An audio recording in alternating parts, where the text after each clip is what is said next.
Fanfiction is a story that takes place in another story's setting or using its characters. I like to write and read fanfiction, along with other fans who have developed extensive Fannin.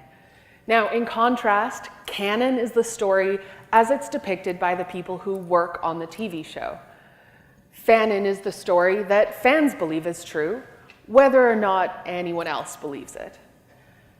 One long-running Fannin is that John Watson and Sherlock Holmes are romantically and sometimes sexually involved, despite the fact that this never actually happened in Arthur Conan Doyle's stories.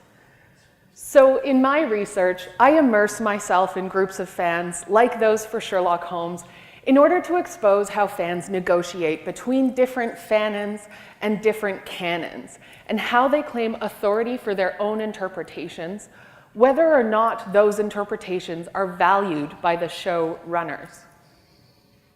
Now, it's not surprising that show runners do want to attract people who make stuff like fan fiction to their show, because people who make stuff buy stuff, and showrunners really like it when people buy stuff.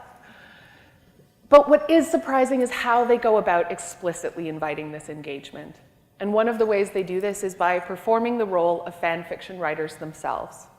Stephen Moffat and Mark Gatiss, who run BBC Sherlock, call themselves fans of Arthur Conan Doyle, and they talk about the fan fiction that they wrote as teens. And they do this because it gives them an edge. They already have authority as showrunners with very impressive resumes, but by calling themselves fans, they get the added authority of being people who are highly knowledgeable about the original story. And what they've written, what they air on television, that is fan fiction. They've taken someone else's characters and dropped them into a brand new setting. So now Sherlock has a smartphone and his partner is a blogger.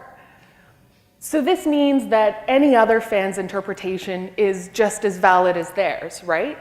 It's all just Fannin for Arthur Conan Doyle. Well, not quite.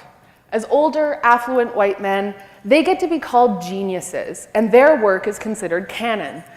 Fans, and we're generally women, well, we get to be called crazy, delusional, and obsessed. So we have to acknowledge canon, but we don't have to acknowledge it as a bearer of truth. And my dissertation shows that fans understand this complex relationship. We know that canon tells us that only certain people deserve to write or be a part of the official story. So we use our knowledge of Fannin and of canon to argue for the importance, the legitimacy, and the value of our creative work. Thank you.